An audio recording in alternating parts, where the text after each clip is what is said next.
নিয়তে বুঝি একেই বলে। গতকাল রাতেই যে মাহমুদুল্লাহ রিয়াদ এক বলে ১ রান করে রংপুরকে ম্যাচ জেতাতে পারেননি, সেই মাহমুদুল্লাহ রিয়াদের ব্যাটে এলো আজকের জয়। সিলেট টাইটান্সকে রংপুর রাইডার্স হারালো ইজিলি এবং সেই জয়টা এনে দিয়েছে মাহমুদুল্লাহ রিয়াদ। দারুণ ব্যাটিং করেছেন শেষ সময়ে এসে ৩৪টা রান, মহামূল্যবান ৩৪টা রান বলতে হয়, কারণ একটা সময় বেশ ভালোভাবেই চাপে পড়ে গিয়েছিল রংপুর রাইডার্স। খুব ছোট টার্গেটে ব্যাট করতে নামলেও মনে হচ্ছিল টার্গেটটা কঠিন। ১৪৫ রানের টার্গেট সিলেট টাইটান্স রংপুরকে দিয়েছিল এবং জবাবে ব্যাট করতে নেমে মাহমুদুল্লাহ রিয়াদ রংপুর রাইডার্স 4টা উইকেট হারিয়ে ফেলে। সেখান থেকে রিয়াদ ১৫ বল থেকে ৩৩টা রান করেছেন, ব্যাটিং করেছেন ২২০ স্ট্রাইক রেটে।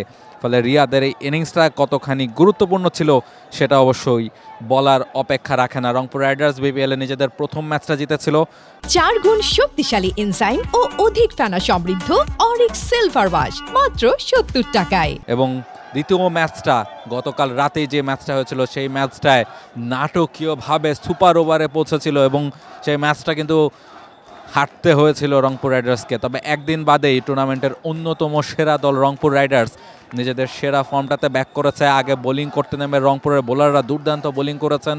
আলিসাল ইসলাম, মুস্তাফিজুর রহমান মাত্র ২৪ রান খরচ করে নিয়েছেন ৩ উইকেট এবং এরপর ব্যাট হাতেও কিন্তু দারুণ পারফর্ম করেছে রংপুরের ব্যাটাররা এবং ডাগ আউটটাও নিঃসন্দেহে আপনি দেখতে চাইবেন এবং দারুণ আনন্দের ছবি ডাগ আউটে এই মুহূর্তে আমরা দেখতে পাচ্ছি।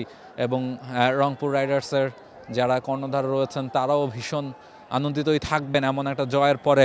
নিঃসন্দেহে যারা অকশনের টেবিল থেকেই তারা আসলে চেয়েছিলেন যে একটা দারুণ দল তারা যেন গঠন করতে পারে এবং ভালো পারফরমেন্স তারা যেন করতে পারে।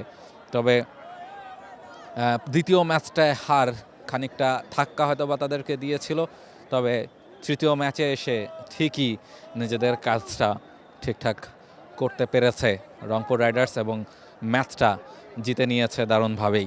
ফলে দারুণ একটা শুরু বিপিএলের যেটা আমরা বলছিলাম সেই শুরুটা কিন্তু ঠিকই হয়েছে এবং সেই জায়গাটা থেকে রংপুর রাইডার্স ম্যাচটা জিতে কিন্তু ম্যাচটা শেষ করেছে।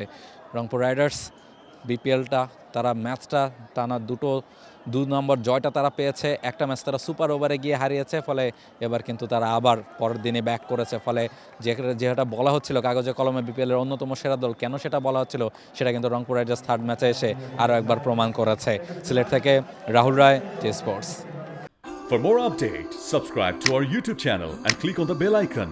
Follow us on Facebook and Instagram. Download T-Sports app to enjoy exciting games and highlights. Visit tsports.com.